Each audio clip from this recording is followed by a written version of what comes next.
In open session. We are now ready to consider action on our closed session items. Do we have a motion? Any motions from closed session? Yes, Mr. Madam President. Verdeen.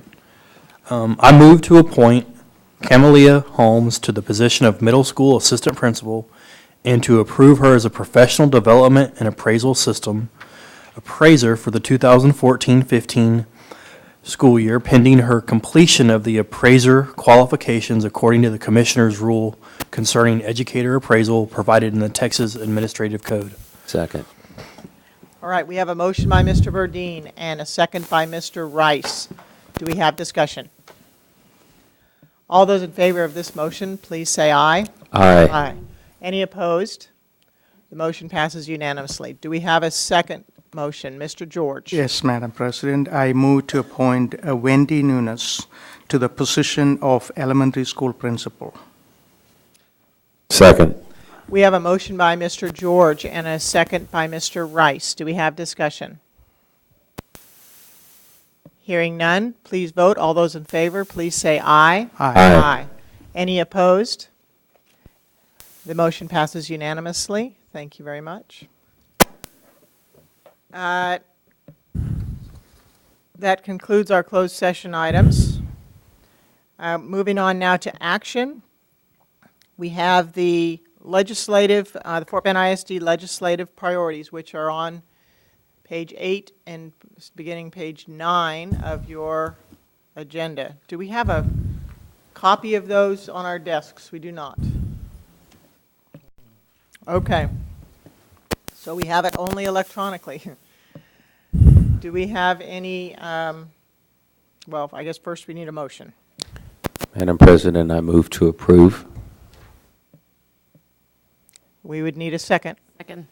We have a motion by Mr. Rice and a second by Mrs. Tossan to approve the legislative priorities as written. Do we have discussion? Mrs. Tossan, do you have your light on? Do we have any discussion? All right, then we're ready to vote. All those in favor, please say aye. Aye. Any opposed? All right, the motion passes unanimously.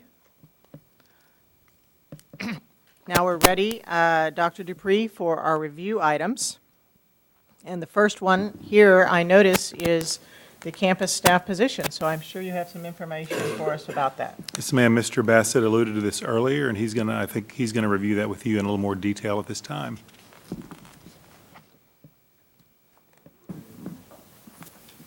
Mr. Bassett, please use a microphone as we are trying to record this for accurate minutes. Please forgive me, thank you. You are forgiven. And I didn't even have to think about it. We do not have to vote on that. Okay, well, as far as the budget is concerned, I mean, we discussed the 18 positions. There's, quite a bit of detail in terms of you getting it, by campus. There's a number of ways to slice and dice the information. And as discussed, we are going to be going through in a discussion with E-Team to talk about how we're going to address some of the future projections for those campuses that are going to be reducing when they're just beneath the threshold for some of the jobs like AP or counselors or some of the positions like that. Miss Edgar has been in some meetings with assistant superintendents talking about some of their concerns that they've been looking at. So there'll be a handful of corrections that'll probably come to the board the next time.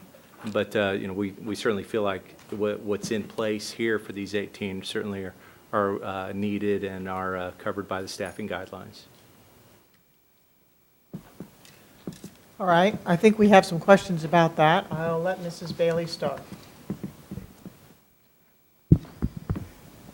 Did the campuses provide input on this, or did this pretty much stay at the leadership level? This is pretty much top down. I mean, Okay. but we do discuss it with the assistant superintendents and curriculum and instruction. Principals have also seen them. Yeah. I mean, Yeah. we've listened to their feedback on it. Right. And they're studying it more, and then that's where some of these follow-up meetings are taking place. Okay. where we're reducing, I guess, these, I don't know what the procedures are.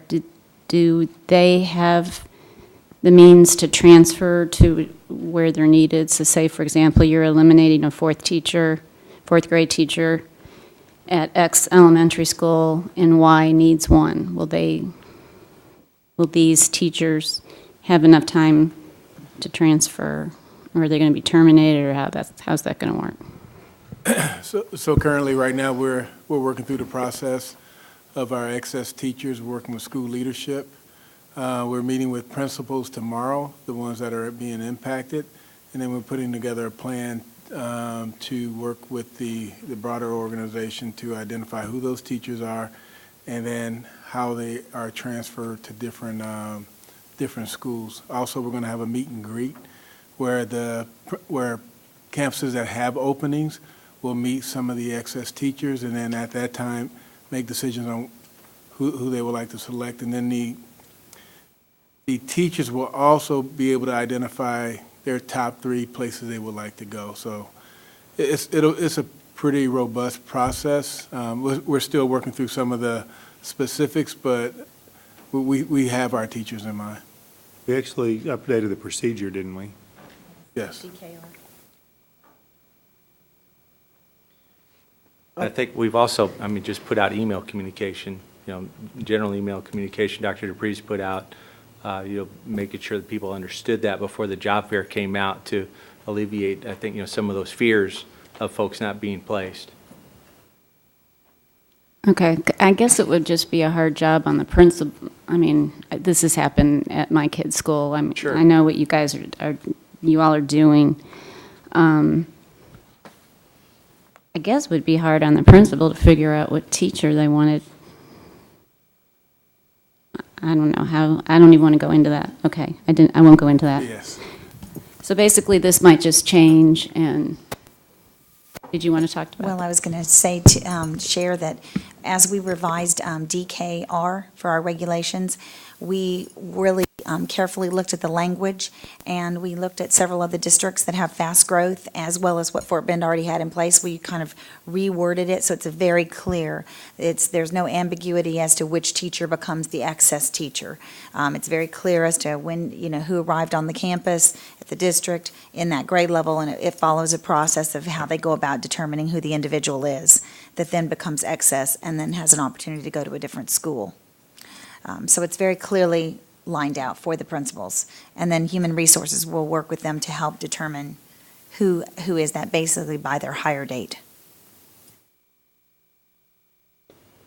Okay, thank you. I guess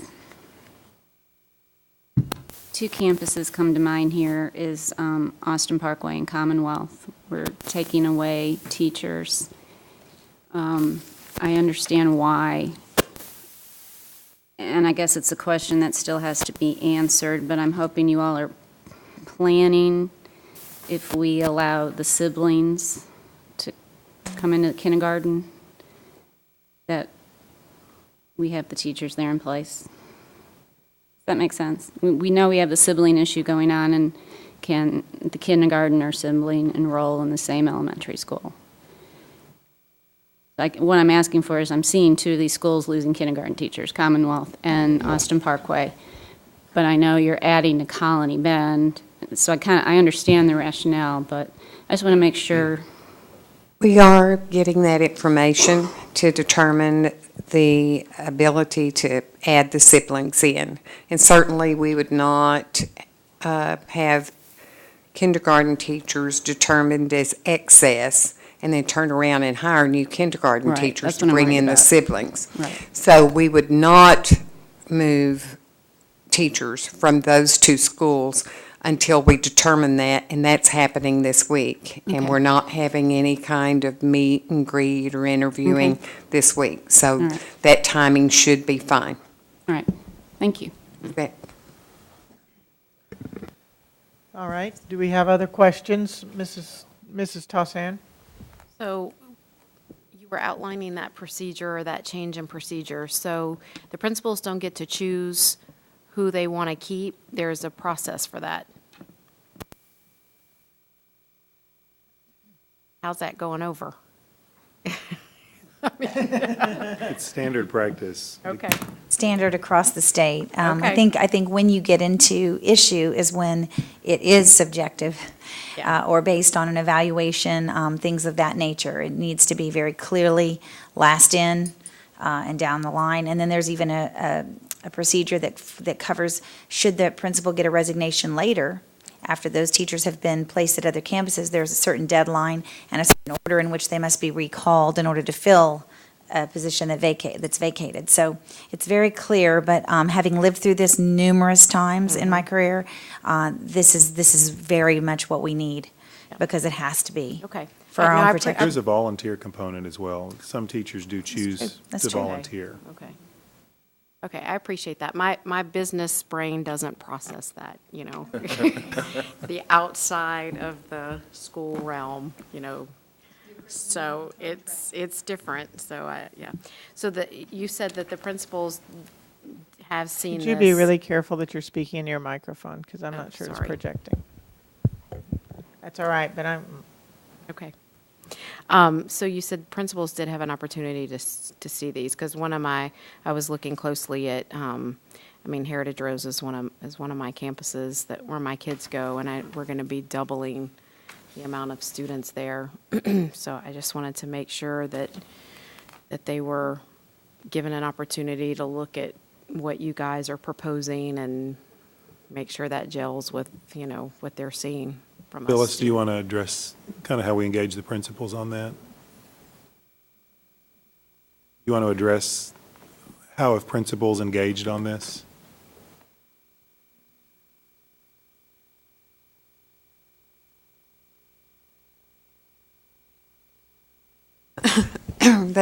We have given them projections some time ago, and then they met with HR last week, and the assistant superintendents have been meeting with them, and they are aware and have been aware that they're going to be losing X number of teachers or gaining X number of teachers. They have not yet, and that's what they're meeting about tomorrow morning. They have not yet met to determine exactly who those people are so they can go into the hire dates, and that begins tomorrow. And that's why I know we're not pulling back any kindergarten teachers prematurely, because we haven't even met with them yet to determine who those are. But well, I say that about kindergarten, that also is determined by the last in, also. But we have a regulation that is fair to the campus, fair to the teachers, and fair to the district in protecting us from any bias that we might be exposed to. Yes. all right, thank you very much. Can I ask a question about the staffing of elementary school 46?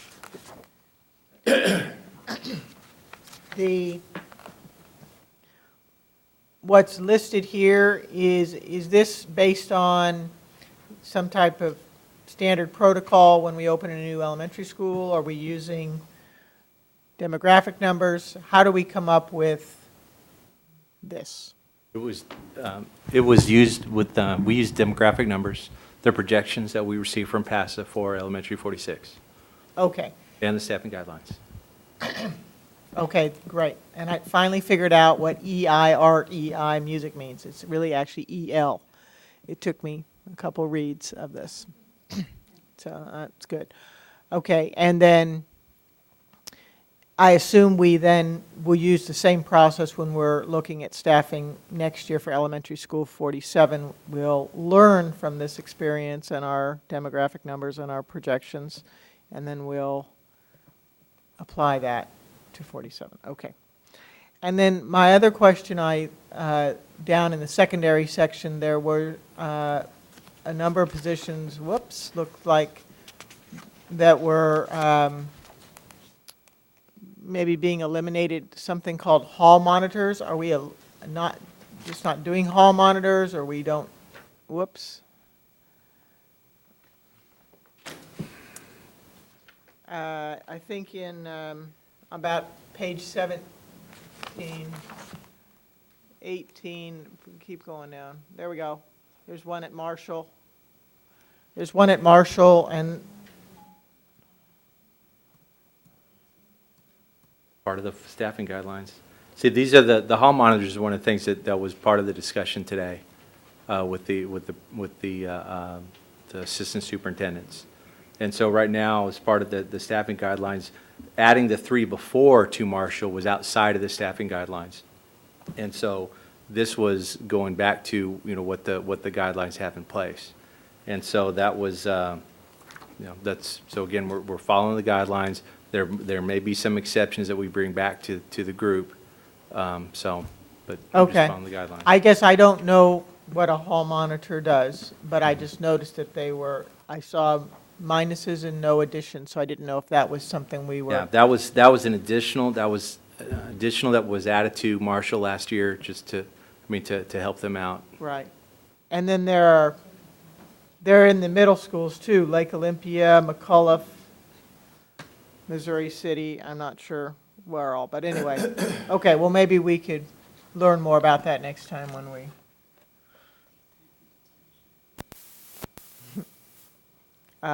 Well, it occurs to me, what do they do? And if they really are hall monitors, then are they just in the halls all the time, or are they in the hall during passing periods, and what do they do during the rest of the time? I mean, I have no idea what. Phyllis can address that.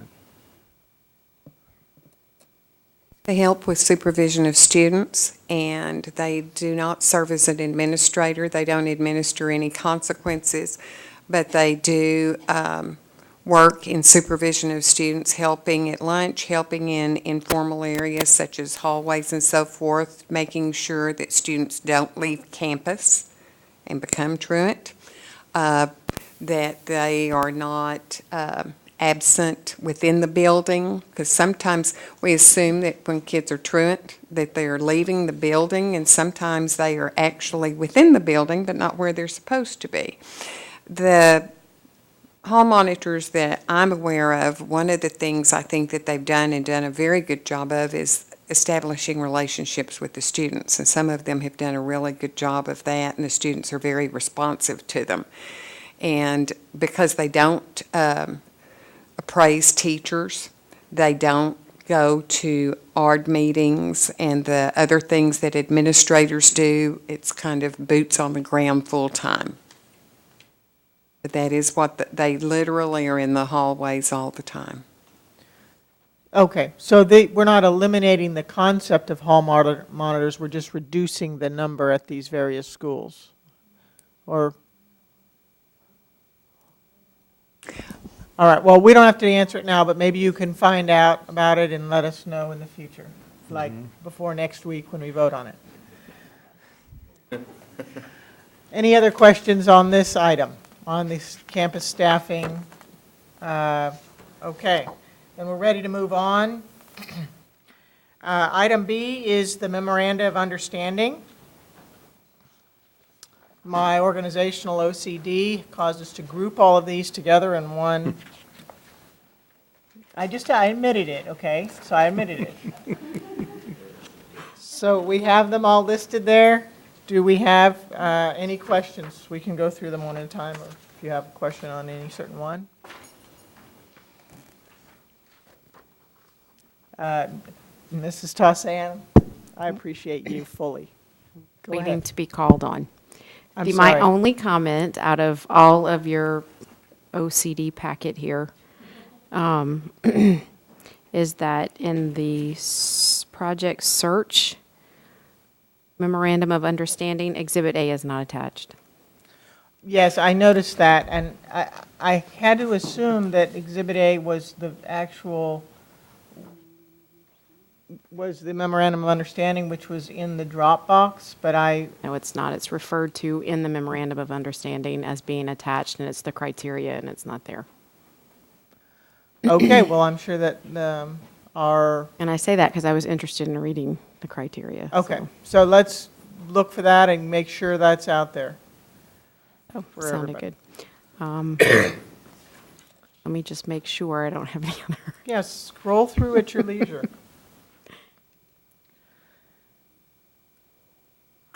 Oh, I did on the dental treatments. How were the students chosen for that? Can you come up to a microphone, please, ma'am? It may or may not be on. And that would be The a no. light's on.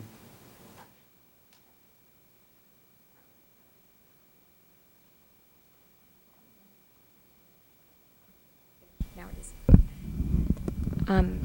How the students were chosen, the city of Houston they just choose the Title I campuses, all second grade students.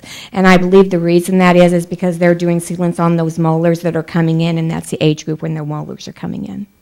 Okay, so it's all, All second grade in Title I. okay. All right, and I have a question on the memorandum of understanding with TSTC. Do we have applications for these programs at this time? If kids have done their course selections, do we have any information on what interest we have?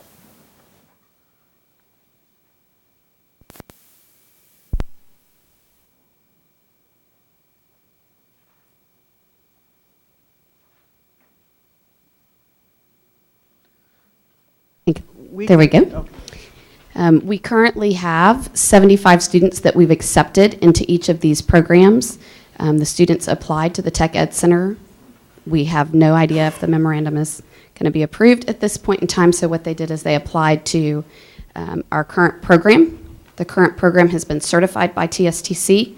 Ms. Porter and I are working together with her team to do a rollout so that if more students want to apply after we're able to move through with this, that we will be able to open that up to more students so that we could provide everyone the opportunity to know that dual credit is available to them. Wow, that's excellent. So that's an improvement to what we had before, which was just some course credit in these subjects. This is actual dual credit towards certification. Yes, and ma'am. So the this will college be, degree. That's excellent. they'll complete the first 2 semesters of a 5-semester associate's program in year 1 for both programs. Great, thank you very much. Mr. Rosenthal. I have a question related to that. I noticed in our update a couple weeks ago, there was a chart that was produced on the number of certifications. And it seemed like, if I'm remembering correctly, I didn't pull it up, but that there were little to none from the automotive, and I was kind of surprised by that. Absolutely. The reason that you don't see very many automotive certifications is because we've been evaluating our current scheduling over at the Technical Education Center.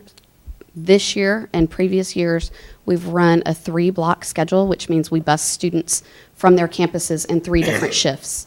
That relates to and dictates how much classroom time they have, so in the seats time.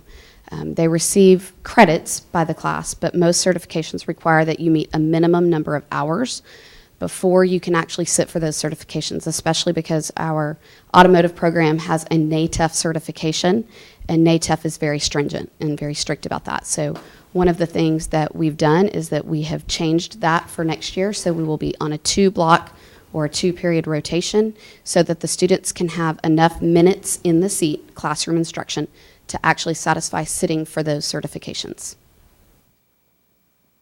Okay, so there was a reason. There is a reason. Okay. Yes, sir. Right. Question, Ms. Tossan? I was on a different one, so. All right, any more on this one?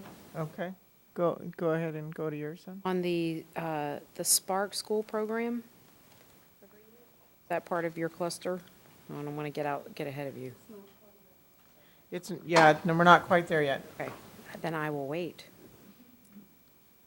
All right, so let's move on to item C, which is the mutual aid agreement between the Gulf Coast State Region Planning Region and Fort Bend ISD. Do we have any questions on that? It's on page 24. And we talked about, in this, it talks about Fort Bend ISD to designate a point of contact and procedures for activating the agreement and so forth, procedures for requesting assets. Do we have these procedures in place, or are these still to be designed, these procedures? Chief Ryder. Welcome. Is this on?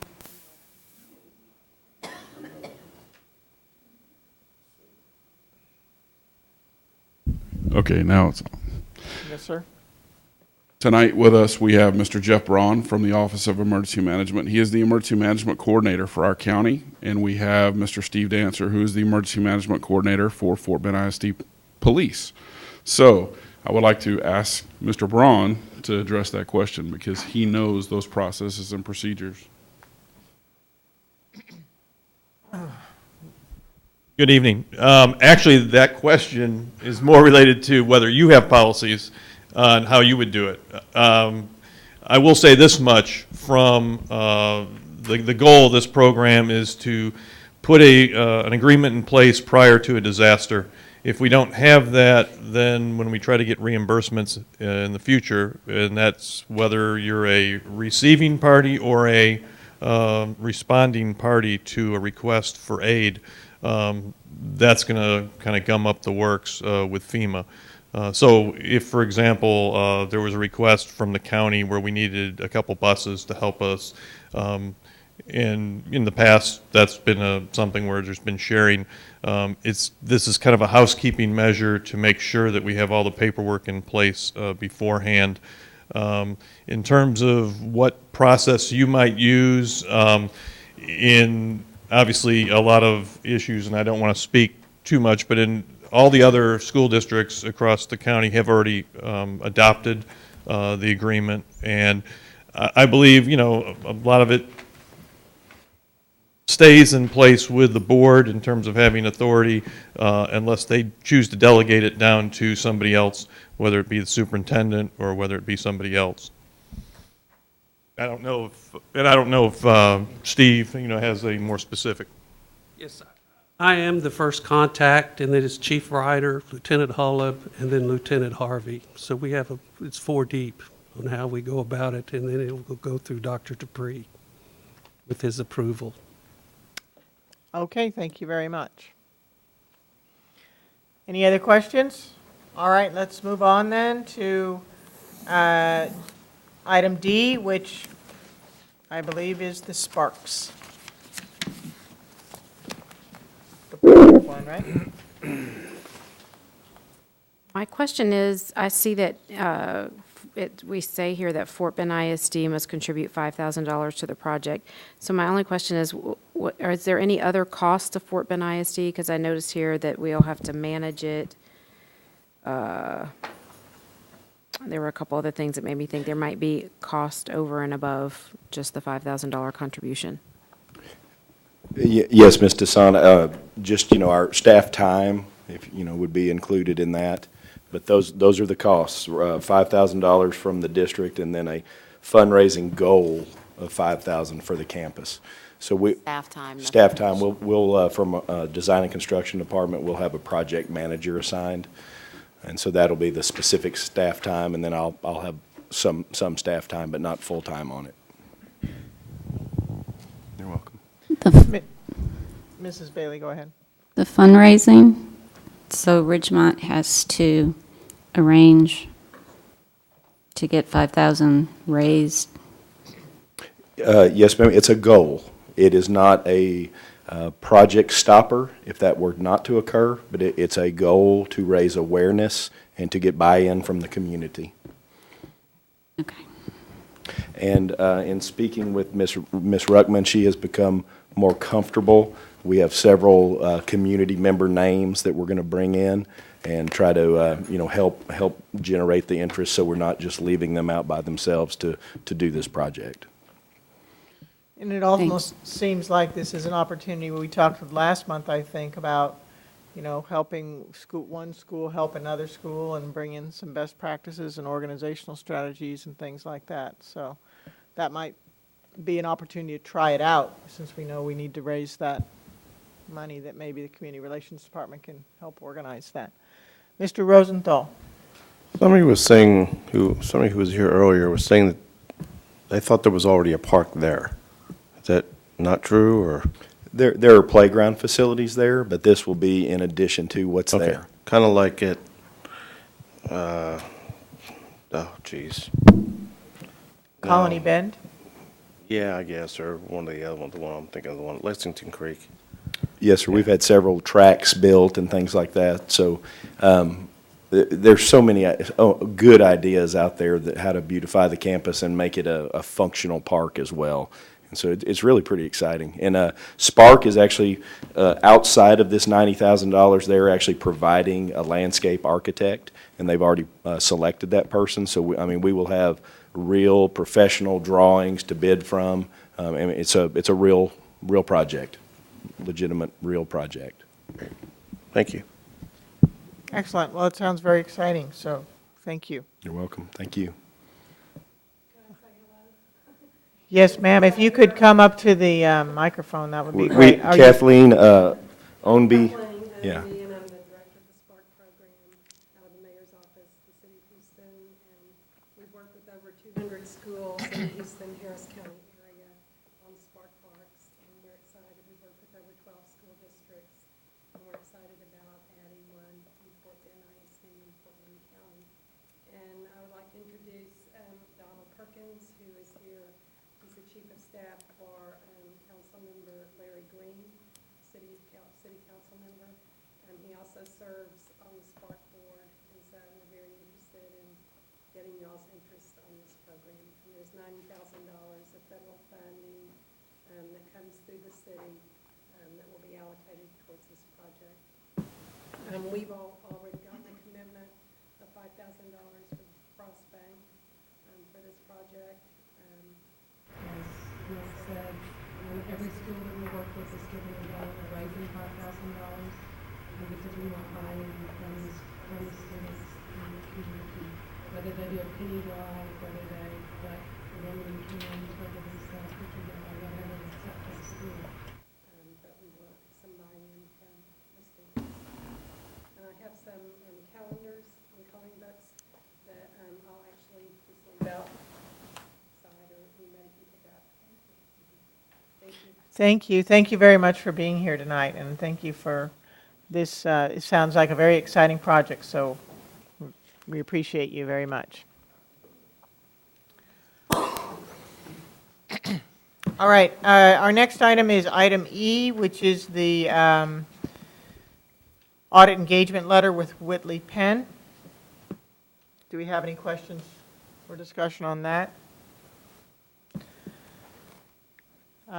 Okay, then moving on to item F, which is the implementation of Project Lead the Way and the Gateway to Technology, the engineering program and the Gateway to Technology program, the proposed expenditures. Do we have questions and conversation about that, Mrs. Bailey? Yeah, of course. I know Ms. Wladasek knows I have questions because I asked this and you answered my questions. My first question would be, we will now have a STEM endorsement through this at all 11 campuses? Yes, including Willow Ridge and Marshall? Yes, ma'am. Will have all the classes they need for a STEM endorsement? Yes, to reference your question that you asked earlier about the 6 teachers, when we chose to add the 6 teachers for year 1, it's because you cannot project or progress through the program until you take the courses in sequential order. So in year 1, we only need the first course on every campus. So 10 campuses will split a teacher. We're working with HR to design that so that it's 3 class periods on each campus. Then the teachers will be compensated an extra period for travel time in conference. So in year 1, we'll only need 6. The Engineering Academy at Elkins High School would get a full teaching unit because they service additional students. But all campuses will have that. We'll roll out Introduction to Engineering Design in year 1, and then in year 2, we'll add specializations, and then progress through in year 3 and 4. Well, I just want to say thank you. That is good to hear. Yes, Mr. Rosenthal. Does that also count as a science class? You know, just a regular science class like biology, chemistry? It does not, they do not currently count as regular science classes. I will tell you, since we just came off of the dual credit, that Project Lead the Way is a program. It comes curriculum, all of that is already written. So we're buying into the program, and they are currently working on dual credit with four-year universities in major states once you get to that fourth course. Great, that sounds exciting. Thank you very much, Meredith. Any other questions on this one? Yeah, Mrs. Tossan. Oh, sorry. Go ahead, Ms. Bailey. Let you finish. Okay. The foundation class, is that going to be in their ninth grade year? It's 9th or 10th grade. It is possible to finish the endorsement if you don't start as a freshman. We currently have freshmen that are on House Bill 5 pathways that they didn't have the opportunity to get into it. You can double up as a junior into specialization courses, or you can double up your senior year in a specialization and your capstone class that you'll take. So if they're a current freshman and they did not have the opportunity to engage in this, they can still complete this endorsement. Okay, so if they're in 10th, 11th, or 10th or 11th, they can go and take it. Current 10th. Oh, that's right, 11th graders will be exempt from Well, each current program. 10th graders, what we've asked the campuses to do is, because they will only have 3 class periods, we've asked them to put the freshmen, the incoming freshmen, and current freshmen, which will be sophomores, into the classes first. By contract, we can only put 22 students in the classroom at a time because it's a 1-to-1 student to computer ratio, and it requires equipment. They build things, so Project Lead the Way only lets us put 22 in there. By nature of that, we want to fill that with House Bill 5 students first, since they need the pathway. And so I guess they all signed up for it already, right? Since high Well, school selections are High school selection is done. We're pulling the numbers on Wednesday. We're giving them several campuses had 300 and 400 students that didn't complete it, so we want that in there. We're pulling the numbers, and then we'll evaluate what our 32 teaching units, what that looks like. If there's 150 kids that demand it, something else is giving, then we'll reevaluate if that's the best route. Okay, I guess I just want to make sure the 8th graders. Yes, and knew what we that this did- class was available, especially at Marshall and Willow Ridge. That's a great question. What we did at Marshall and Willow Ridge is I met with the assistant superintendents prior to spring break, and we rolled out a marketing plan. So I took a traveling marketing team for 2 days to Willow Ridge and Marshall and their feeder middle schools, and we set up equipment and we set up projects from all of the new programs that we're taking to Willow Ridge and Marshall, so that they had an opportunity to engage with teachers, see student projects, and hear what those programs are about. So we did that for 2 days. I don't know if you've had a chance yet, but have you gotten that 22 students at Marshall and Willow Ridge? I haven't pulled Marshall and Willow Ridge's numbers. It closed on Friday evening, so we'll pull all of that data. Yes. Mhm. All right, thanks. But I'll know for you by next week. Mr. Rosenthal. Can you just, what's the capstone class that goes with it? Sure. The capstone class is the students will work together. If we choose to offer 3 specializations, a student would only have the opportunity to take 2 specializations, but they all come back together in a capstone class where they're going to produce a project that they then have to present via teleconference to major industry representatives. They have to upload their project, and it gets evaluated by college professors and industry. What they decide to work on is dependent on their group. So it's students that have interest in a lot of different fields in engineering coming together. So, and that's a year-long class? Yes, sir. All of them are year-long courses. And it's Project Lead the Way? Project Lead the Way. Capstone? Mm-hmm. Okay. Yes, sir. Mrs. Tossan. Which middle schools have the Gateway to Technology program, and how were those chosen? We currently have 5 campuses that have Gateway to Technology.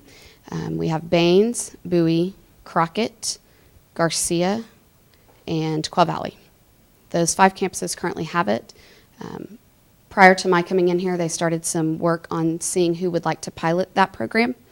We then took information and asked the campuses to offer the courses, and then we looked at how much can we roll out in year 1. We did not want to roll it out to 14 campuses as it was a brand new opportunity.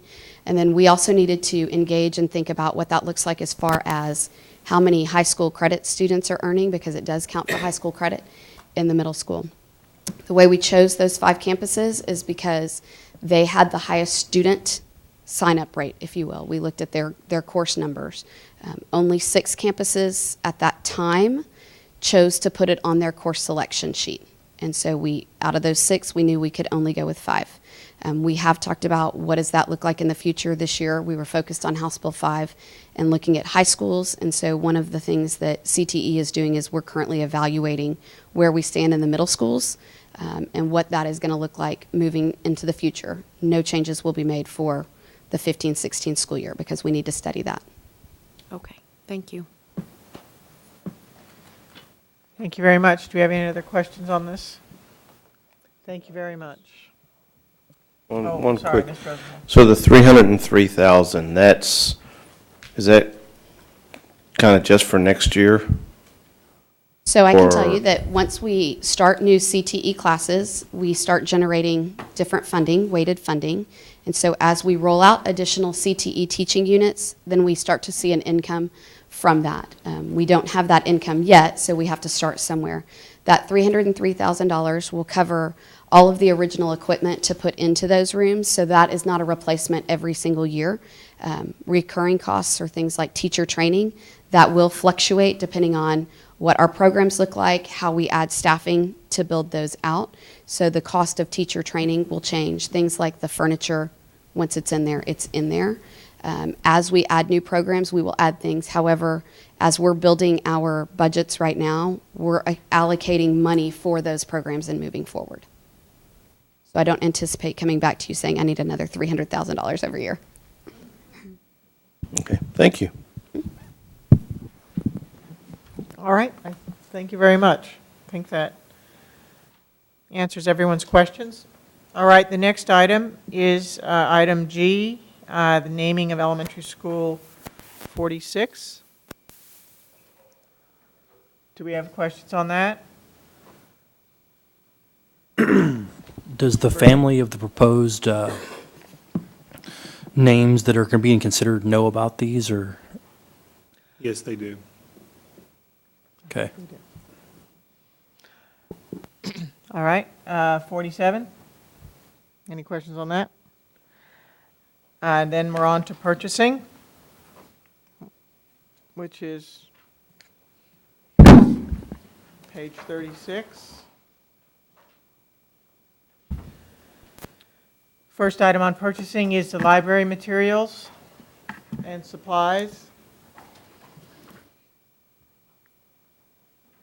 Any questions?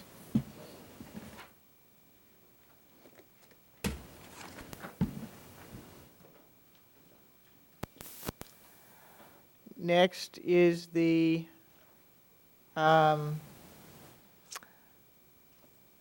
OFL Financial Grant Services.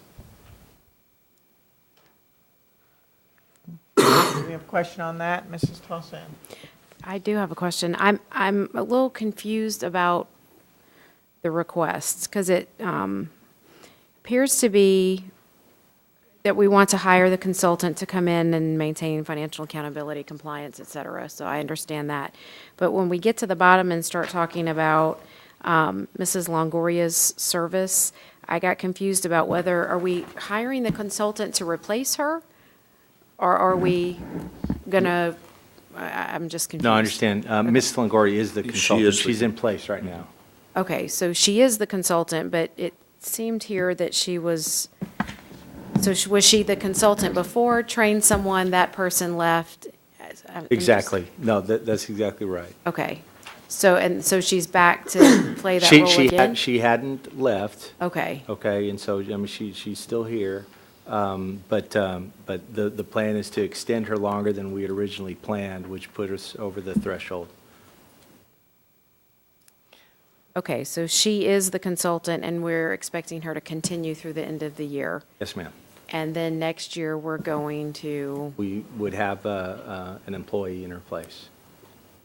we're expecting to have an employee in place, or we already know someone? Or We She's have- going to train someone?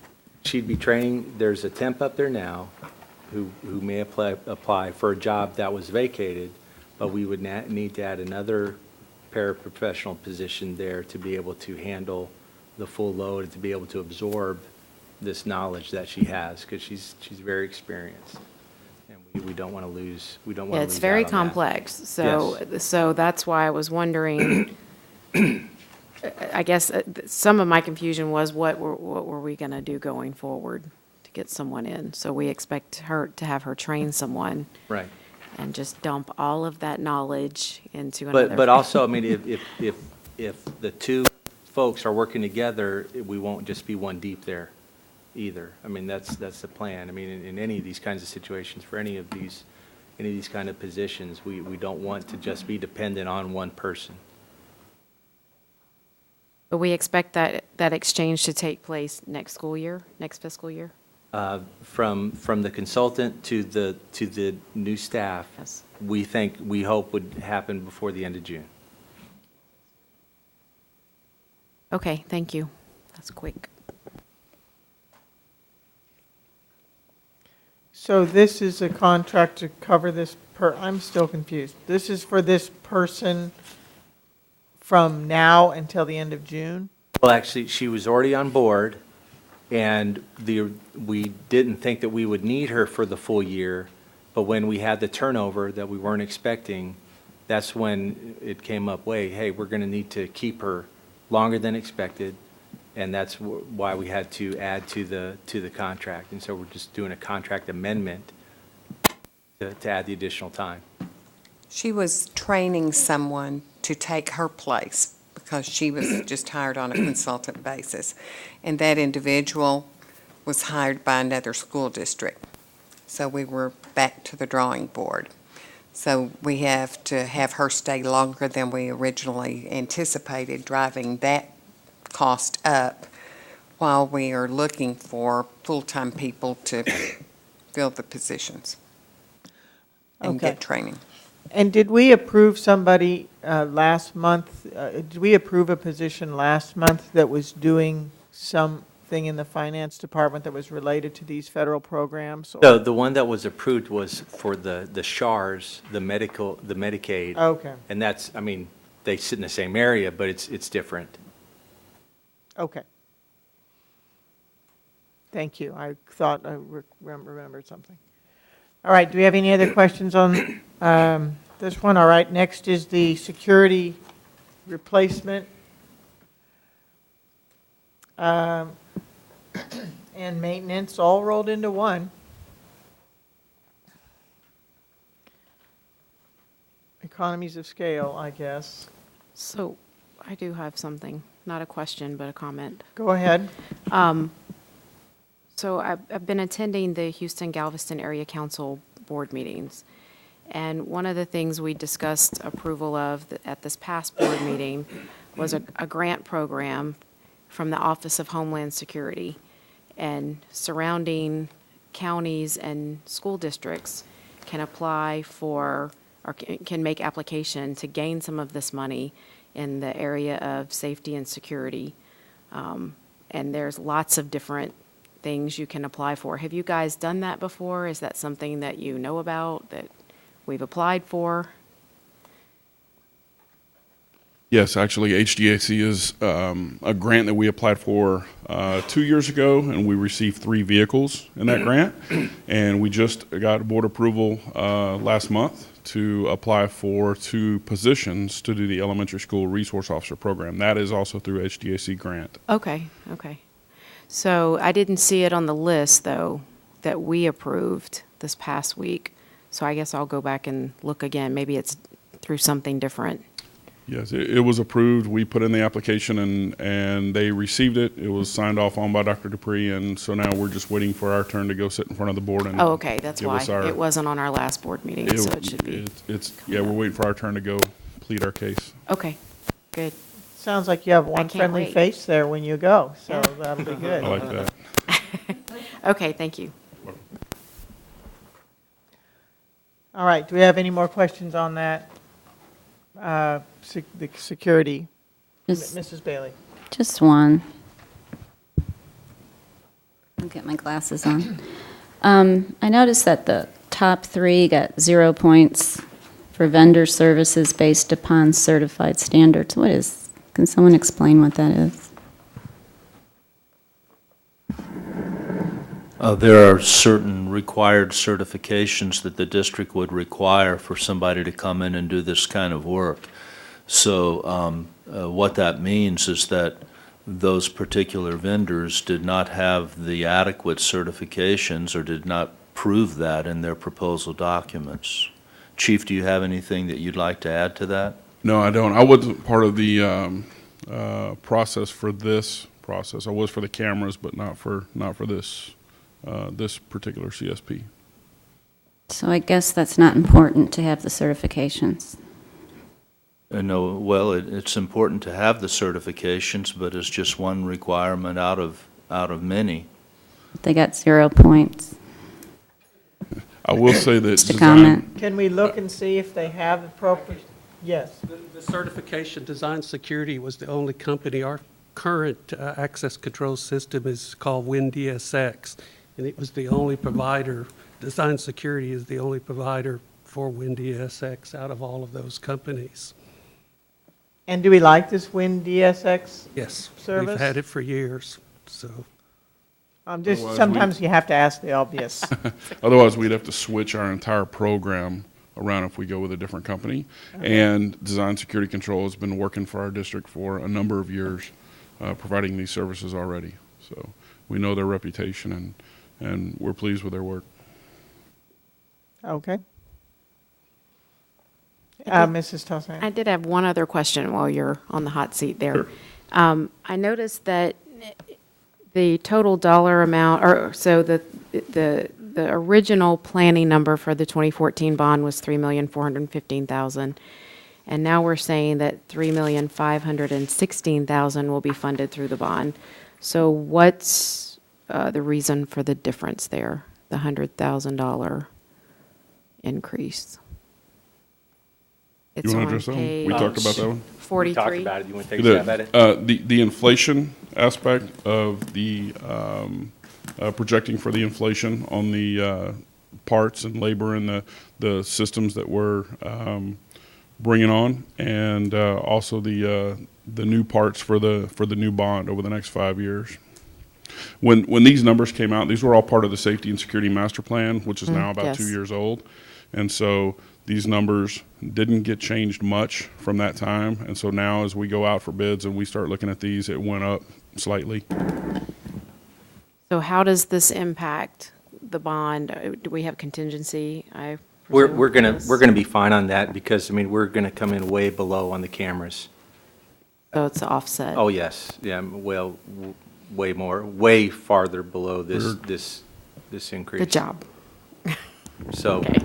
no, we definitely, we'll be fine. Okay, thank you. All right, do we have any other questions, Mr. Burdine? Why is it that the cameras are going to come so far below what we had thought? Good question. It's a good time to go out and solicit for work now. The market is such that it's very competitive, and so people are doing their best and final to try to get the job. And so what we projected a couple of years ago, now we're coming way under. And I believe we just sent that up the chain today, so that's going to be coming to you next month with the CSP for the cameras. Okay, thank you. You're welcome. Mr. Rosenthal? Along with those cameras, is the whole recording system going to be brought to us as well? Yes. And has there been any more thought about the amount of recording that can be stored? Yes, we're working with Mr. Pham and technology. There's a lot of intertwined pieces there, but yes, the storage was part of that bond project. $3 million was allocated for storage, and that's already been sent to technology, so they can start. They've already started working on that piece. Our goal is to maintain 30 days worth of storage for video. Okay, I know there was some concern about the fact that if we're going to do this, why only 30 days? 30 days Some of is the the feedback. industry standard. Yeah, well. And so Normally, we find that if we have a complaint come in, it's going to be within 30 days. We're going to be able to go back and find that. Most of the time, it's within a day or two. When we get to summertime, we can put those cameras on to record only on motion or things like that. So that significantly increases the number. So maybe we have 30 days of storage, but that may be over a 90-day period. Because it's only recording when something activates that camera. It's not recording 24 hours a day. It actually gets cost prohibitive. The 30 days of storage right now, it's 3 petabytes. It's extremely expensive when we were using the network IP cameras, and the storage is just unbelievable, the amounts. I just know that there was some public concern about that. And, you know, we recently had a case where, I don't remember the details now, but the grievance that we heard. And I don't remember how long it was that they tried to go back and look at the cameras. So that's why I was bringing that up. Anyway, that's not directly on the agenda. Right, So. it's not really it's not the item, so. Did you have a comment? Yeah, I just wanted to, so 30 days being 30 24-hour days or 30 12-hour days, or is it done by hours or? Well, this isn't really the one we're talking about now, because we're talking about a different thing, so. Well, that's fine. I can send an email. Why don't you send him a note, and then he can look into that. And again, we're bringing that next month. Oh, So we'll okay. be Well- prepared to talk about that. Next month is totally about the camera award. Okay. Excellent. So just a little preview. Little preview. Thank you, You're Chief. All right, our next purchasing item is the building glass replacement. Apparently, we have a lot of broken windows in Fort Bend ISD from time to time. Do we have any questions about that?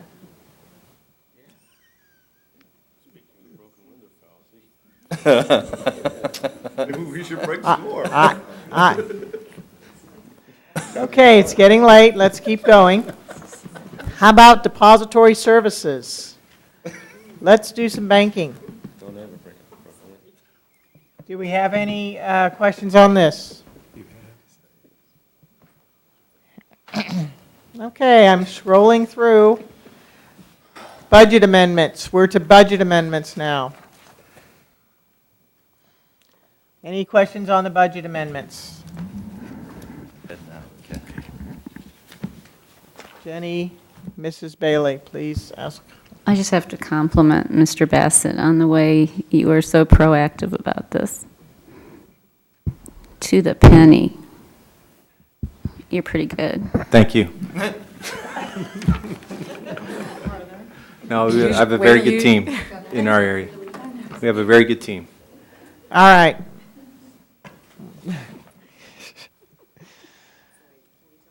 It's late, and we're rounding, to the nearest 100,000. Okay.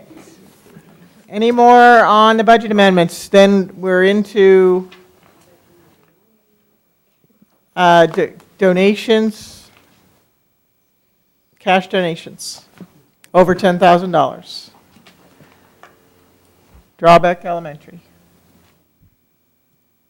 They're doing a lot of fundraising over there. Yeah. All right. PDOS appraisers, any questions on that? Minutes, any questions on that?